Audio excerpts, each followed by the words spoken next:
we talked about like things like knowing your audience and solving sponsor problems, but follow through are things where I see nonprofits often not optimizing their opportunity. That is, following through on the promises you make in the sponsorship. Because when an agency like us, when we're helping a sponsor evaluate a sponsorship, the place where you live or die is, did you follow through on what you promised to provide the sponsor? And so when we're helping a sponsor evaluate an opportunity on an existing sponsorship, a huge red flag was that the nonprofit did or did not follow through on what they promised.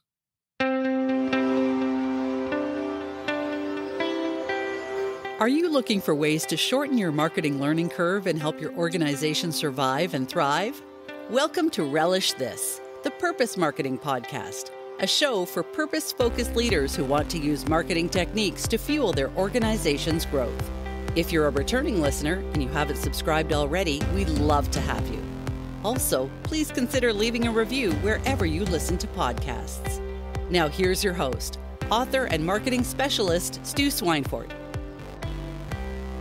Hey, Relish This podcast listeners. Thanks for listening and joining me today. My guest today is Ken Ungar, and he is the president and founder of Change, which is this really amazing organization out of Indiana that does sponsorship coaching and consultation. So if you are in the market for adding a sponsor to your organization, typically your nonprofit, looking for a corporate sponsor, for example, this is an episode for you. I took like 3 pages of notes while Ken and I were chatting. Just some amazing things to understand and be familiar with before you leap into the sponsorship space. So sponsorships are a two-way street. A lot of times nonprofits get caught up in the idea of the money, the revenue that would be coming in through a sponsorship opportunity, and lose track of what their responsibility is in this relationship.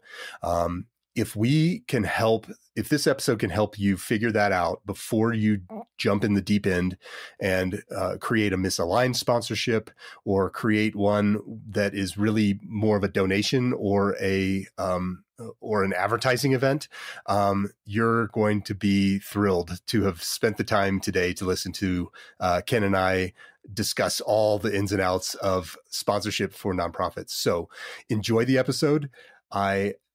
I think Ken is just nailing it. So here we go.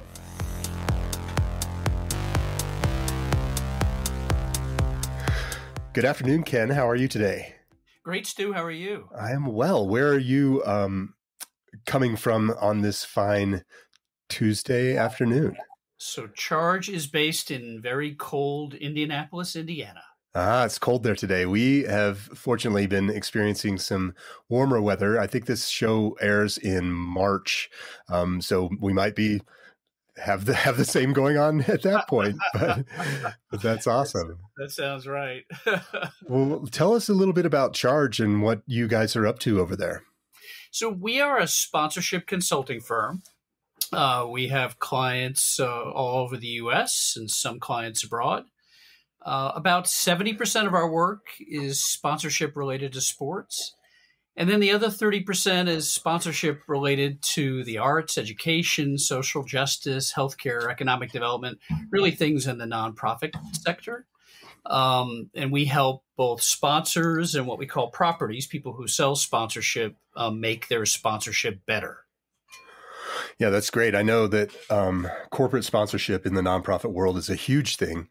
And it can be a real challenge with nonprofits. One of the things we've seen a lot is a disconnect between the corporate sponsor and what the nonprofit is doing, and which doesn't really serve either group as well as one might expect. How do you achieve alignment? What are some of the things that you recommend people do to make sure that they're getting the most out of their sponsorship opportunities? Yeah, that's a great question. I think a lot of it, as we work with nonprofits, a lot of it starts with a mindset. You know, if we kind of back up, the definition of sponsorship is really a promotional relationship between two organizations where the sponsor is paying for the right to use the property, in this case, the nonprofit's intellectual property, their name, their logo, It's really that pride of association. But Mhm. both sides, both the nonprofit and the sponsor, are promoting each other. So that key part of sponsorship is it's a co-promotional relationship. And I think that's the most important thing for nonprofits to start with, is that it starts with the fact that it's not just the sponsor promoting the nonprofit. The nonprofit has to be ready, willing, and able to promote the sponsor as well. Yeah, that's definitely something to keep in the back of one's mind. I think, one of the challenges is nonprofits are always looking for, revenue, and jumping at that opportunity to just bring in revenue. If there's not an alignment and a real passion there, it seems like that can be a huge pitfall. Do you have exercises that you run people through that help them figure out, good corporate sponsor targets? Yeah, so there's a couple of things embedded in that, Stu. And I think the first thing is we help nonprofits go through what's called a sponsorship policy. So before any nonprofit should engage in sponsorship, they really need to start with a policy of, what are the right opportunities? What are the wrong opportunities? And this is a pretty broad-based process. It's not only the executive director and his or her staff, but it's the entire board. So the board of the nonprofit, it participates as well. And through this process, you talk about policy issues that make good sponsorships and potentially sponsorship opportunities that should be avoided. And all this is done at the outset, right? So the worst thing that could happen is discussions start with a potential sponsor, and then there's a determination that there isn't a fit or there isn't alignment. So the nonprofit goes through this process early on Mm-hmm. and vets these opportunities really hypothetically before they have the first real discussion. And from that, they come up with a sponsorship policy which guides them in talking to certain sponsors, and it helps them avoid other potential sponsors to not speak to. Yeah, it is. It really creates a focus and rules around kind of even the initial engagement, where you make sure that you're not wasting anyone's time, the sponsor or the nonprofits at the onset. That's a really smart way of tackling that issue, so that you're not going down a road that you really don't want to travel. Yeah, exactly. What are some of the other pitfalls that you see, even, if people have figured out the alignment? Is it, is the next step really trying to hammer out what the sponsorship entails and what the value exchange is? Yeah. So, and that often drives the type of sponsors that nonprofits should pursue as well. And let me explain that. So, basically a sponsorship is a sponsor is an organization that has some kind of business problem. So they either want to increase sales, they want to enhance their brand, they want to increase brand awareness. So as part of their marketing mix, the sponsor has decided that sponsorship is a viable marketing strategy. But really, at the outset, they're trying to solve a business problem. So in terms of that relationship between nonprofit and a potential sponsor, the nonprofit needs to identify what that problem is. And sometimes that's obvious. You could read in the newspaper, certain brands are coming to market, or, you're seeing a company with a branding problem, and you can approach them if your organization can help them solve that particular problem through sponsorship. But other times it's just a process of asking the sponsor what their problem is. Mm-hmm. And so through that process, there's really a give and take in a discussion process where the nonprofit is helping through sponsorship that sponsor solve that business problem. And so we see this a lot, and really with the COVID-19 pandemic, we see this even more as consumers demand that for-profit companies engage in socially responsible activities. Mm-hmm. Either their CSR, their corporate social responsibility process, or really just through their operations in general. Companies are looking to engage in what we call purpose-driven sponsorship. Mm-hmm. Now that's gonna lead in a direct line to a nonprofit. Let me give an example. if you have a company that is packaging its products and it wants to align with its sustainability or fighting climate change through CO2 emission reduction, then that company, from a purpose-driven sponsorship relationship, is probably going to use recycled packaging, either in the first instance, or they're going to make their packaging susceptible to recycling. Well, that's going to be a great partner for a recycling nonprofit. Right. And so those two organizations can align. And that's an example of when that recycling nonprofit knows that that company is engaging in the process of recycling or the circular economy, they can approach them about a purpose-driven sponsorship where they both agree to promote the other. And then the nonprofit is earning a revenue stream as the sponsor uses the nonprofit's name and image. Yeah, it's amazing too how when you start really looking into those assets that are coming to the table. So the nonprofit has their user group, and the corporate sponsor might have theirs. If you can create opportunities to leverage those two groups to bring awareness to each of the other partners, that's where I think a lot of the magic really starts to happen. So there's certainly an opportunity for monetary exchange, but both groups need to be able to benefit, right? Exactly. And Stu, you're making a really important point. So I want to pause on that for a second, because it's super important that the nonprofit knows its audience. It has, we can call it user group, audience, it's every really kind of person or group that is a fan of that nonprofit. So it is the group of donors. It's the people who follow the social media of the nonprofit. It's the people who receive email newsletters to the nonprofit. All of those constitute what we call in the sponsorship area the audience of the nonprofit. And really, that is the most important asset that the nonprofit has. And so you're exactly right when you say that really you're exposing the sponsor's brand to the nonprofit's audience. And in turn, the sponsor is exposing the nonprofit, its mission, its quest for impact, all of those things to the sponsor's audience, to all of its customers. So that's where the win-win comes in sponsorship, which is actually the aspect of sponsorship that I enjoy the most. Yeah. How often do you see? So, if we kind of go back to motivations, right? And if the nonprofit is engaging with a list of potential corporate sponsors, trying to make sure that there's mission alignment as well as kind of motivation alignment, is that how you recommend nonprofits start that process? Yeah, there has to be the missions have to be aligned, and they have to be aligned authentically, and that's one of the biggest changes that I've seen in the market in the last decade.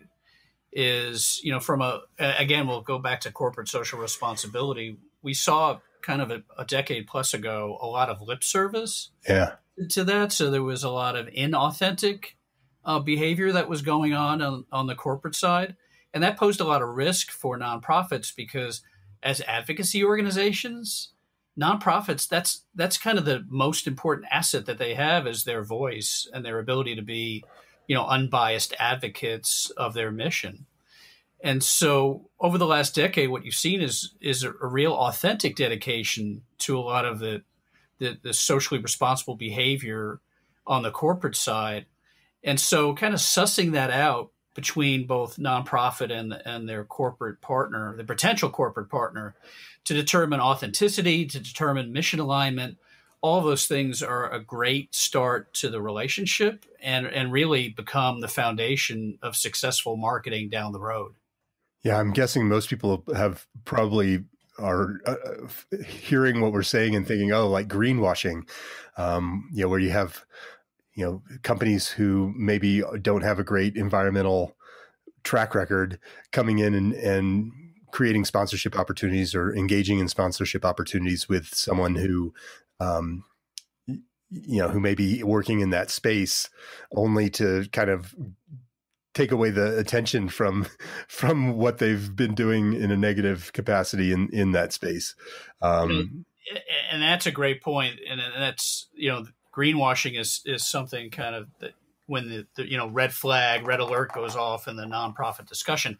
How there's one caveat to that though, and I'd want to mention it, and that's there may be companies that have horrible track records, but that have seen the light. Yeah. And finding that opportunity takes a lot of patience and a lot of digging, because that's where the real magic can be. Because that company, if they've truly seen the light, they're going to spend a lot of marketing resource to kind of reform their reputation. Again, if it's honest and authentic. And that's an opportunity for a nonprofit to really get on board and help them down the road after they've seen the light.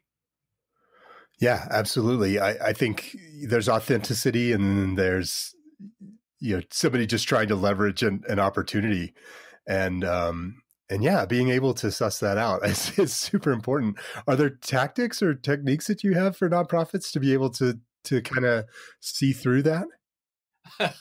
that part of it from my experience with nonprofits, executive directors and their staffs have a high sensitivity on the BS meter.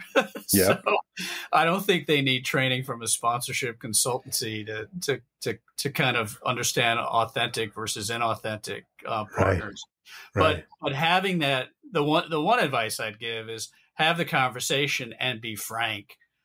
Don't worry about, quote, blowing the deal, unquote, because I'd rather kill a deal up front that wasn't meant to be than kind of gloss over some troubling points, some pinch points, and get in trouble either towards the end of a relation or the end of a discussion when a lot of time has been invested, or worse, after the contract's been signed.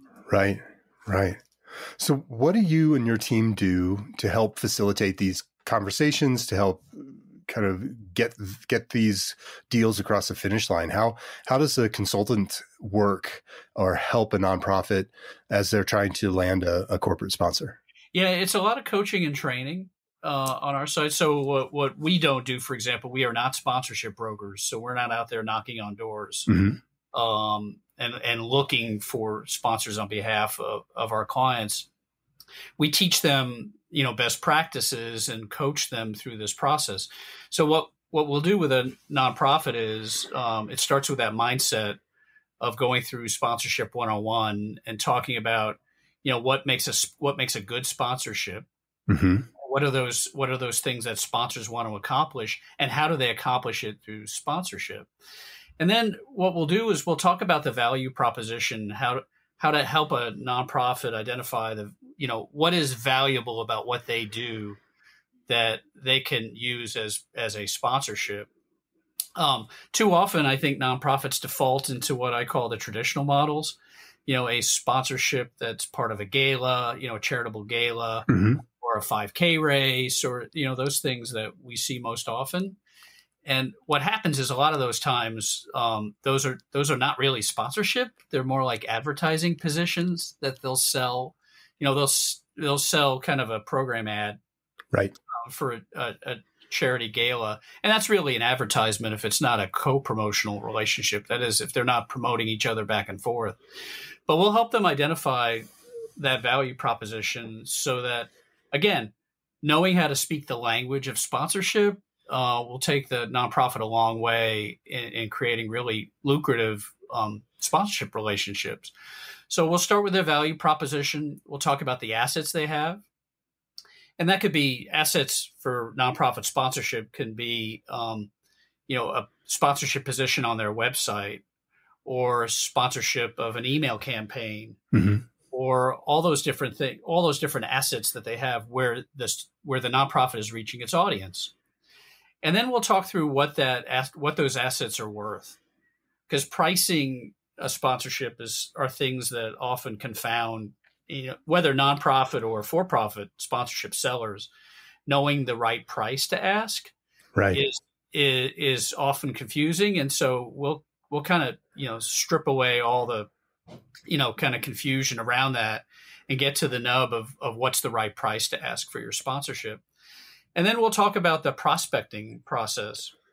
That is where, how can they find sponsors? Where can they find them? How to build their list of prospects and how to go after those sponsors. Yeah, I know that corporate sponsorship and those types of relationships usually fall on the executive director's plate, or if it's a larger organization, they might have a sponsorship, a person in charge of that particular role. Does it start with like a ideal target list or ideal sponsor list and kind of go from there? What are some of the techniques that you recommend EDs participate in to start this process or to be as successful as they can be? Yeah, that's a great question. And there are two different tracks. One's the kind of the traditional track of how anyone, including a nonprofit, would sell a sponsorship. And the other is unique to nonprofits and purpose-driven sponsorship. So let's kind of break down both of those. So on the traditional sponsorship, you look for really, companies that share your audience. So knowing your audience is super important. And there are two aspects to that. So one is the demographic composition of your audience. That is, those are aspects of your audience that generally don't change. Is their age, their gender, race, geography, all those things that are demographic. Like who are your audience? Does your nonprofit align with millennials and Gen Z? Or does your nonprofit kind of align with an older demographic, with boomers and with Gen X? Right. So knowing your demographic composition of your audience, super important. And then the second part of knowing your audience is psychographic, which is what are their values? What are the hobbies that they have? What are those things that they do with their spare time? Their buying habits. Are they in the market for cars, or are they about to buy appliances? But knowing your audience as much as you can is the starting place for prospecting, because once you know that, you look for sponsors that align with your audience. So if your audience is if your audience is older, say, boomers and Gen X, you wouldn't go after sponsors who necessarily sell things like energy drinks, right, or products that are sold to a younger audience. You're looking for companies whose customers can be found in your audience. And so that's the traditional way that all sponsor hunters start creating their hit list of prospects, is by just creating that match between your audience and theirs. Then there are other techniques. When I'm advising clients, you look at companies that have issues that they're trying to solve that you can find by looking in the local media, your local, regional, or national media. Companies that are introducing new products. That's a heavy lift. So they're often looking for sponsorship to help them with those product or brand introductions. You look for companies that are relocating to your area. So they're new to your region, they're new to your market, and you as a nonprofit are established in that market. You have high brand recognition. You can help that company that's new to your market introduce their product, service, or their company to that market through sponsorship. So those are kind of the ways on the traditional side that you build your prospect list. Then on the purpose-driven sponsorship, that's easy because you know what your mission is, you know what impact you're trying to achieve. You look for companies that are engaged from a social responsibility perspective in the same mission as you are. And often where we advise clients to go, nonprofit clients to go, is there are a number of directories, and they're growing by the day, of corporate social responsibility reports that companies are publishing their social responsibility reports. And Stu, I can provide some links for your audience that you can include in the show notes if they're interested in finding those websites where those reports exist. Oh, that'd be amazing. But that's the way that sponsorship, that that nonprofits are finding sponsors that are pursuing the same mission as them. Once you do that, it's not a question of just, hey, my mission aligns with yours. Do you want to sponsor me? It's Right. You have to work towards, through this process, what problem can I help you, the sponsor, solve? Because the sponsor's paying money, so they do expect a return on investment of some kind. You have to come to the table with some ideas about how you're going to help them solve their problem. And essentially, between traditional prospecting and that purpose-driven prospecting, that's the way you build a hit list, and then then you hit the bricks and contact these potential sponsors, and have the same kinds of conversations that you have with your donors or prospective. Right. So I'm thinking like a nonprofit like Big City Mountaineers, who helps provide kind of transformative experiences into nature for inner city kids. Those guys might want to reach out to someone in the outdoor or recreation space who have some DEI initiatives. That would be kind of a good mix for a potential sponsorship opportunity. Yeah, exactly. And that's a great example, Stu. And I think you can cut that into 3 slices, right? So it's an outdoor equipment company that has DEI initiatives. It could be just an outdoor company that doesn't necessarily have DEI initiatives. That's the second one. Or a company that has DEI initiatives but doesn't know what to do. Right. And so you've got here 3 different opportunities with that one example that you gave, Stu, of how to align on a purpose-driven sponsorship. Right. One of the things that we've done with, at least I've had Annie on my show.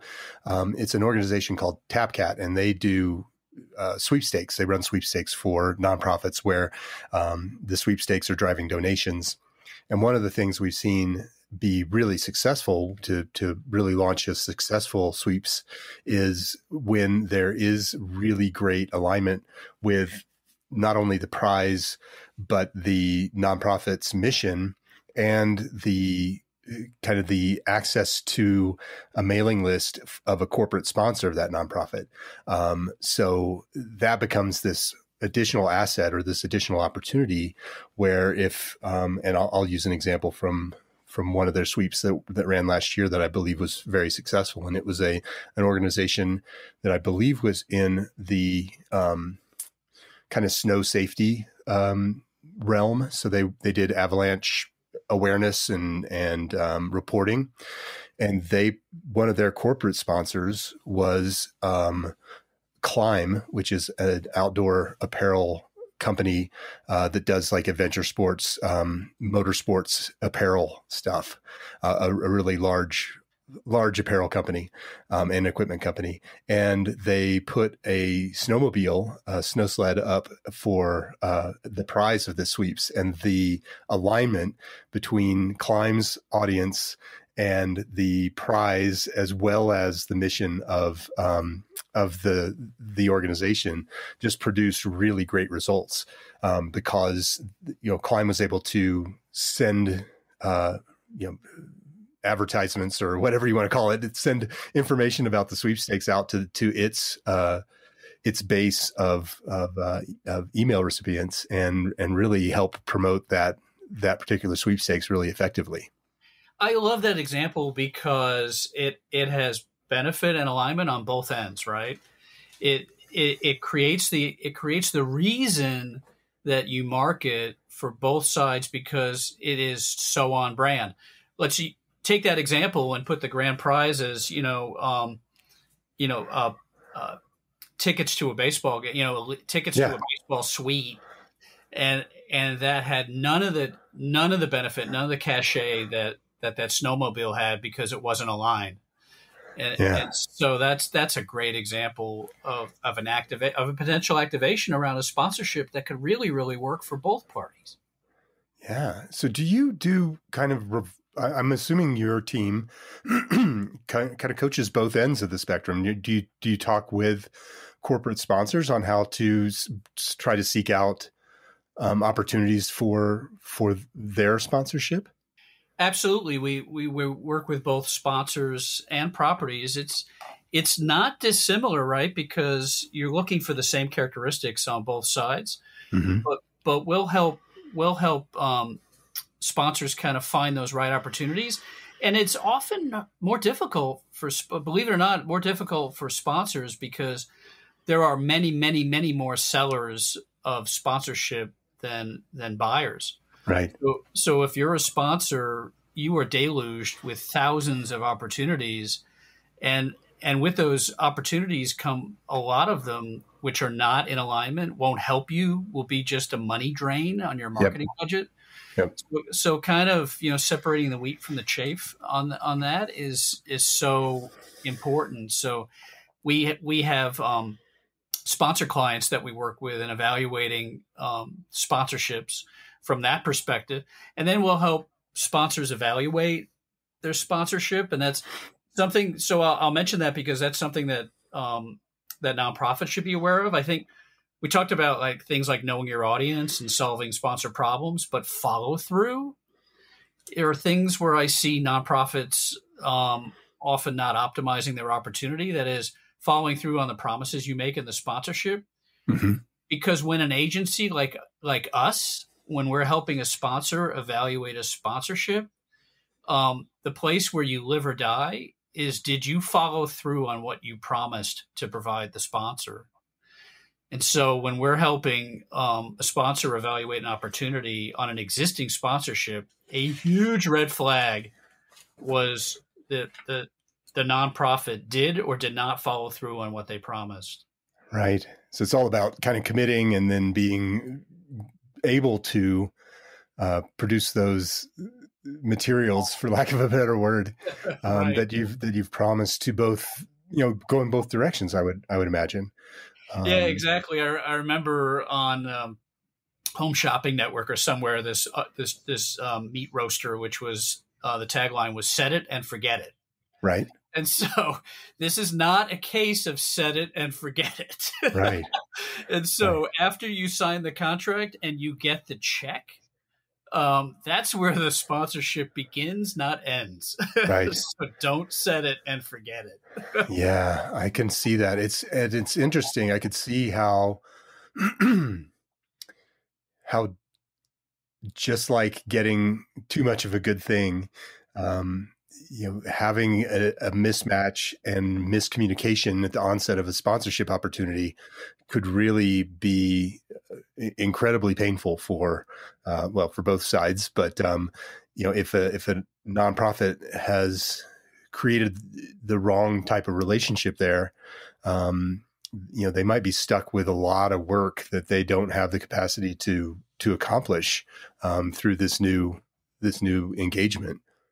Yeah, and that's why for nonprofit clients, one of the tips that we offer is, I don't care if you're a 3-person nonprofit or a 300 employee nonprofit, who is responsible for sponsorship fulfillment, right? It could be, in the example of a 3-person operation, I don't really care how small they are, but one or more of those persons should be specifically tasked with fulfilling sponsorship, Mm-hmm. or it won't happen. And so being really formal internally about that to say, listen, XYZ staff member, he or she is going to be responsible for fulfilling these promises. That's critical right at the outset. Or what you find is, like, at the end, everybody's pointing fingers that I thought you were going to do it. No, I thought you were going to do it. And Right. it doesn't happen. Right. That's that's super important. I think, that goes toward that's great advice for kind of everything in one's arsenal, is, making sure that somebody ultimately has the responsibility for that and is being held accountable for getting, whatever promises were being made accomplished. And I get it, Stu. I'm on the board of a relatively small nonprofit, so it's all hands on deck, and all the staff members are utility infielders. And so I get the challenge of a nonprofit because I live it, every day in that capacity. So all that has to happen is, if you're getting the resource, if you're getting the money, that comes a responsibility of fulfillment. Yeah. So that's actually an interesting segue or additional topic of conversation would be for a small nonprofit who's just, starting to explore this idea of, well, could we bring in a corporate sponsor to help drive revenue and potential outreach and all of the other great things that come with those types of engagements? What are some of the things that you would recommend that they do first to make sure that they're either, not getting in over their head or able to fulfill on that opportunity? Yeah, that's a great question, Stu. And I generally start with a concept that's called sponsorship readiness. And so the issue is, are you ready as a nonprofit to be a great sponsor? Would somebody, or to be a great property, Mm-hmm. would someone want to sponsor you? And simply put, that comes with effective marketing. So the effective marketing part is, are you really good at social media marketing? And do you, how many followers do you have, for your Twitter account and for Facebook? And are you really good at email marketing? And do you exploit public relations and media relations opportunities? And how is your website? And how many unique visitors do you have to your website? All of those things I call sponsorship readiness. Mm-hmm. But like on your end and your business, Stu, you would just call great marketing. Sure. Right. And it's whether it's digital marketing or any other discipline, because here's the truth. A sponsor is using you as a marketing platform. So the question is, are you a good marketing platform? And often, except in the cases of like purpose-driven sponsorship, and we talked about that earlier, if you're not a good marketing platform, that is, if you don't have a robust audience, and if you don't have, the ability to talk to that audience well, you're not going to be a good candidate for sponsorship. So the first thing before you sell sponsorship is to make sure that your marketing house is in order. And that's like working with, companies like yours and having internal staff that's really good and talented at marketing. And I know that's a challenge, especially in smaller nonprofits. I get it. Again, I'm on the board of a nonprofit that, kind of works through those issues every day. Right. But before you start on marketing, it's, are you proud of your or sponsorship? Are you proud of your marketing platform? Because that's the first thing a prospect's going to look at. And they might not tell you that your baby is ugly, but you'll find out when they don't call you back, or right. when they don't respond to your email. And on our website, and again, I can provide the link in your show notes, we have a free sponsorship readiness assessment. Okay. So you can go through kind of line by line and answer a questionnaire, and it only takes about 10 minutes. And it's all the different ways that a sponsor is going to look at you. Yeah. And when you answer this questionnaire, at the end, it'll give you a score and indicate where you can improve and whether or not, a sponsor would think that you're a good prospect. Right. But that's where you start. So it's like counterintuitive. Like, you don't start by learning how to sell great sponsorship. You start by learning how to do great marketing. Yeah, it's funny. It's like, if you're healthy, right? And all of those things that you do to engage with your audience and to entice and excite your audience to take action and to stay in touch with them and stay in front of them, everything along that stakeholder life cycle, all the way from attract to inspire, is built into a healthy marketing, I guess, deployment, if we want to use that word. And if it's healthy, then it's going to create additional opportunities for you. And if it's not healthy, it's not going to work to do, some of the basic marketing things. And then it's also going to fail you when you're going out trying to engage in new channels like sponsorship. That's so exactly right. It's really Yeah. interesting. Yeah, and then let me there's a caveat to that too. And so I said, healthy marketing, we've had clients, including, some of our professional athlete clients and such. I mean, they have millions of Twitter followers. I'm not saying that like nonprofits of any size have to have huge, social media followership. That's not the case. If you have thousands of followers, my question would be, when you speak to them, number one, do they listen and engage? Mm-hmm. And number two, can you move them to action because you have such a fantastic relationship with them that if, they tell you to move, 2 feet, they move 2 feet. Right. And so that's what I'm talking about. I'm not talking in a gross sense, kind of, that you have millions of Twitter followers. That's not what I'm saying. It's are you really, really good at communicating to the audience that you have, and are you really good at building that audience? Well, and then getting them to take an action. Exactly. Yeah, because it's not the ego component or the ego metric that is the important one. It's the action metric.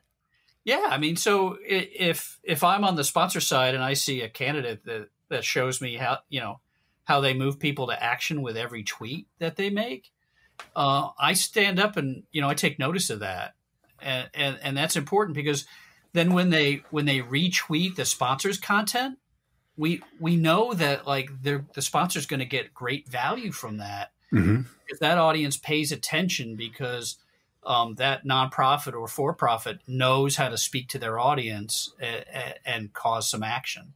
Right. Can you share some tips for nonprofits in terms of evaluating a sponsorship opportunity? What are some things that they should be looking at or that are measurable that they can kind of turn to when they're in that negotiation phase of engaging with a sponsor? Yeah, so there's a couple aspects to that. So first of all, they're going to know the nonprofit's going to know from its audience information how powerful a hand they have in discussions with a sponsor. So, and that's where things. One thing that I strongly recommend is if through surveys you're able to understand what your audience, the buying habits of your audience. That's really important when it comes time to have conversations with for-profit sponsors. So, for example, if you know that your audience, that they're inclined to buy new cars or they're ready to buy, new appliances, and the time frame, like they're in the market to buy a new household appliance within the next 6 months. When you talk to appliance retailers like Lowe's and Home Depot and all those other Best Buy, which is one of the largest seller of appliances still in the country, when you're having conversations with them, if you know that your audience is ready to buy, you have a strong hand, and you can evaluate that you're going to have a good relationship with that sponsor because you can deliver value to them. Right. The other thing you need to look at is kind of your ability to reach your audience with your message. And so again, knowing kind of the engagement rate that you have with the things that the marketing opportunities that you use with your audience, again, that helps you really really evaluate whether or not you could provide value and the strength of that relationship. The flip side of that, Stu, is you want to ask questions. The nonprofit wants to ask questions of the sponsor. How are you going to promote us? Mm-hmm. And that, to me, is one of those threshold questions that divides advertising from sponsorship. Because if the answer is a blank stare, or right, the answer is we haven't decided yet, they're either looking at you as an advertising opportunity or a donation. Because, donors don't expect recognition, right? Donors donate for the sake of impact and mission. Mm-hmm. Mm-hmm. So if a prospective sponsor answers that question with, I don't know, they're not going to be a good partner. Right. If that prospect says, it's funny you asked, we have this entire campaign that we're ready to launch. Should you become, should we have a sponsorship relationship? Then that's a lot more valuable to the nonprofit because you're not only getting paid for it, you're getting free marketing. Right.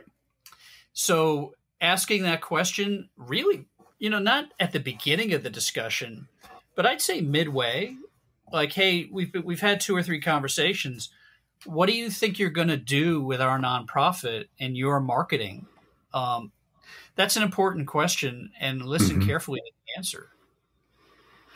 Yeah, I'm on the board of a local organization here that, thinking back, we essentially, we didn't have those conversations with a few of our sponsors, and those are really just logo placement opportunities as opposed to those relationships that could really further the organization's mission.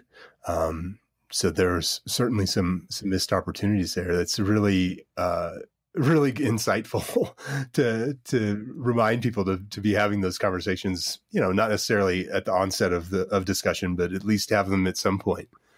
Yeah, exactly. And that's so like a threshold question that I ask, like either talking to a for-profit or not-for-profit client, is I'll say, who are your current sponsors? They'll give us a list, and then we'll go to the website of each of those sponsors and see if the nonprofit is listed as a relationship. Right.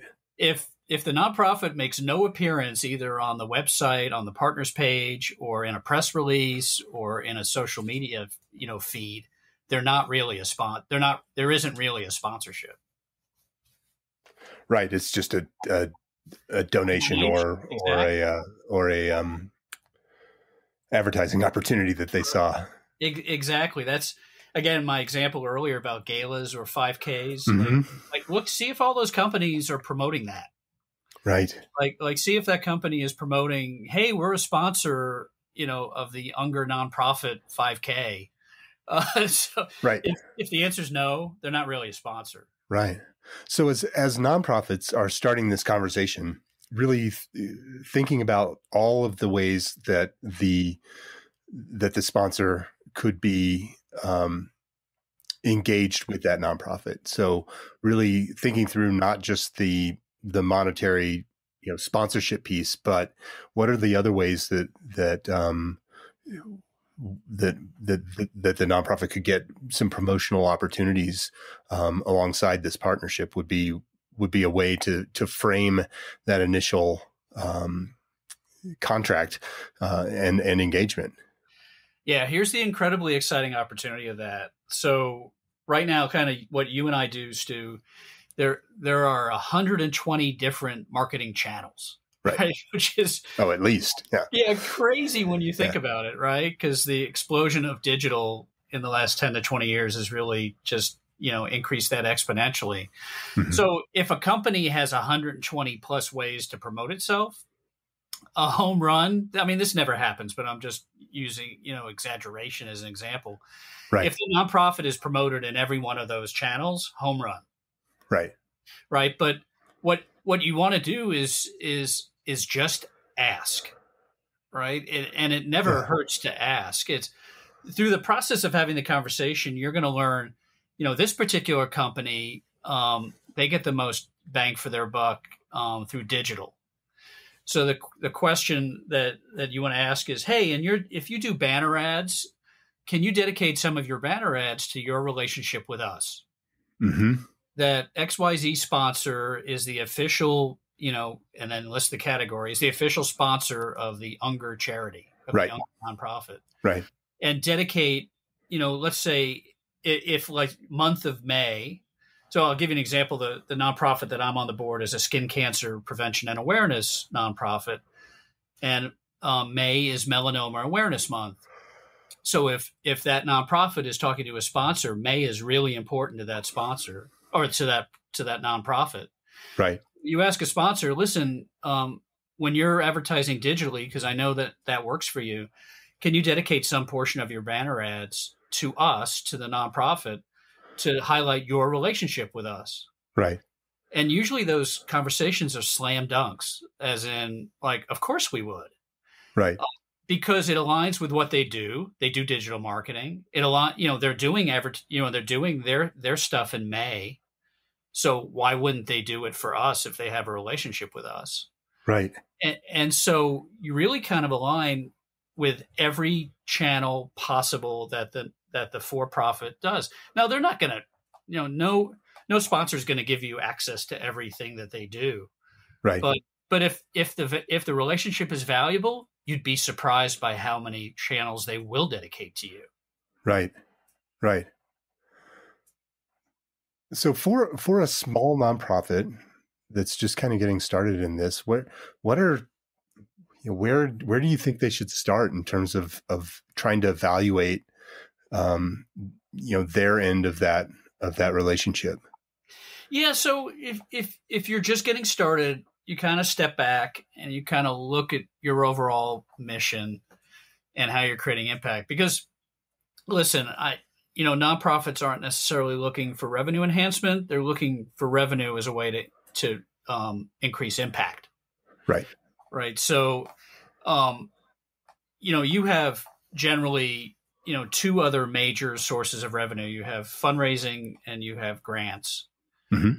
And so if you're new to this and you want to add sponsorship as a third powerful way to kind of, enhance your impact, the question number one is, can we handle it? Right? Do we have bandwidth internally that we have people who can learn how to do sponsorship? Once they learn how to do sponsorship, they have time to do the exact same thing that fundraising development executives do. Do they have time to do that? And then finally, after they do the deal, do they have time to fulfill it? Right. And so having that conversation internally, within the staff is really important. Right. Then as you kind of approach the board with that, we find our clients, have to tee up that sponsorship policy discussion that we talked about, because I think, boards are generally of two minds, right? You have board members who come from the for-profit sector who think that this is a fantastic idea. Right. Because that's where they come from. And so they see this as an opportunity to tap, the markets that they come from. Then you have kind of board members who align mainly with the service, side of the nonprofit, or they come from academia, or they come from various ways, and they're more concerned about the advocacy aspect of it. So they're concerned about inauthentic relationships or hurting the nonprofit by aligning with sponsors that can hurt their image. And so we recommend, once the staff determines that they can handle it, tee up that sponsorship policy discussion early, as in, hey, we're going to talk about a policy as a board and as a staff before we even consider selling sponsorship. When you do that, you kind of inoculate that whole issue, and you make the sponsorship discussion much more open and much more honest, because you kind of laid your cards on the table that sponsorship may not be for everyone, but we're going to have that discussion up front. Right. And so after you do those two things, the next part is, if you're not skilled at sponsorship, don't start without training. And I'm not saying you need to contact a consulting firm like ours. There are how-to books. There's how-to resources on the internet. We even have we have free how-to resources on our website on chargesponsorship.com. And so get the help that you need to approach it kind of in the best foot forward with best practices. Because like in a lot of areas involving sales, there's a lot of ways to waste your time and money. And the thing that we hate to see clients do is spin their wheels. Right. So no matter whether it's free resource or paid resource, find the help you need to get started. Yeah, it's really funny. You mentioned the board mindsets and the first being, why wouldn't we do this? It's free, it's free exposure and free money. And then the other group being like, well, how is this gonna become a problem for us? And then, there's probably a third group that's thinking, well, how are we going to screw this up? And so like trying to figure out where the Venn diagram of the overlap of those three groups is that sweet spot of dubious, concern and unbridled optimism, coupled with reality, right? that is the beauty of hashtag board life. Yeah, exactly. Exactly. Well, yeah, it's just amazing. I think that that teeing up the idea that sponsorship isn't for everybody is really important, because it does feel like one of those things that's like, well, why wouldn't we get a corporate sponsor? But yeah, if you're not teed up well and you're not ready for it, it could be a really detrimental engagement for you and your team. Yeah, and it has to have the right mindset. So if that doesn't exist, and I'm not being critical, but there's still, to a certain extent, a little bit of I don't know. There's a little bit of us and them mentality in terms of for-profit and nonprofit. Mm-hmm. That some of the nonprofit space look at the for-profit side, as evil, money grubbing, people who hurt the cause that aren't people who are out there to help the cause. Mm-hmm. And so alignment with that. Why would I align with companies that do X, Y, Z? There's still a little bit of that mindset, a negative mindset. So if that exists, fine. Like, I'm not being critical of it. If that exists, fine. Sponsorship may not be right for you because it's co-promotion. Right. So if you're not ready to promote the sponsor, then don't do it. Right. Then there are plenty of, I know there are not enough hours in a day to operate a nonprofit as it is. So there's plenty of things to keep you occupied without doing sponsorship. So don't do it. Yeah, there are a lot of other opportunities, and I would say, as you've identified, getting your house in order in other aspects of your engagement, whether that's marketing or just polishing donor outreach, making sure that things are firing on all cylinders would be the first step of this anyway. And that'll open up better, healthier sponsorship opportunities in the future, while also building that foundation that's going to just help you on a day-to-day aspect as well. Exactly. And as you do that, you remember that, the golden ring in all this is the fact that, would I want to get paid for use of my name and likeness and get free marketing? Yes, I would. Right. So that to me is the magic of sponsorship. That to me is different than fundraising and grants. And so if a nonprofit can add that to their arsenal, they're not only creating more impact through more revenue, but they're also they're redoubling and tripling and quadrupling their marketing impact. So their ability to create impact and to further their mission expands exponentially. That's the golden ring of sponsorship. That's amazing. Well, how can people find out more about what you guys are up to in this space and see if they're if there's a good fit to work with them? Yeah, so you can find us at chargesponsorship.com, one word, chargesponsorship.com. And for your audience, Stu, we have some free resources specifically tailored for nonprofits. So if they go to chargesponsorship.com/free stuff, one word, free stuff, they'll find a variety of free resource, including our, nonprofit corporate sponsorship directory, which has a whole list of resources that we've created and that others have created around the internet to help nonprofits get started and to engage in best practices and sponsorship so they can make magic happen too. Oh, that's a great resource for people to tap into. I would encourage everyone to go check it out at chargesponsorship.com/free stuff and see how you can perhaps engage in a sponsorship that'll be fruitful for your organization here in 2022. That's awesome. Hey, Stu, thanks for the opportunity to chat with you. I had a lot of fun. Yeah, me too. I do have one more question. Oh, sure. So I love having conversations, and on the show, I get to sit down with great experts in the space like you and learn so much and be able to share that with my audience.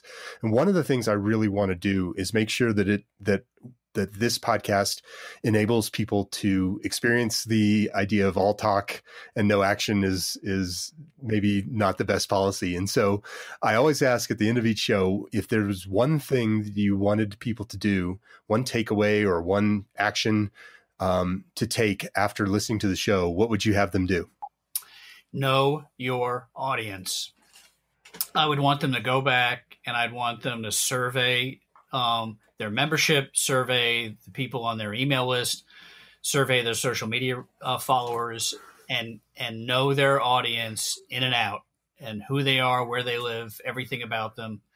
So you can carry that audience to a sponsor and make magic happen. That's amazing. Everybody out there, go get in touch with your audience, get to know them even better, and leverage the opportunities that are just hidden within that. Thank you so much for being on the show today, Ken. It was really fantastic talking with you. I really appreciate it. Stu, I had a great time, so thank you. My pleasure. Talk to you soon. Bye-bye. Bye. And there you have it, another great episode of Relish This. Thanks again for listening. You can find past episodes of the show at relishthis.org. And remember, if you liked what you heard today, please subscribe and leave a review wherever you listen to podcasts. For more information on purpose marketing, grab your free copy of my book, Mission Uncomfortable: How Nonprofits Can Embrace Purpose-Driven Marketing to Survive and Thrive. Get your copy now at missionuncomfortablebook.com.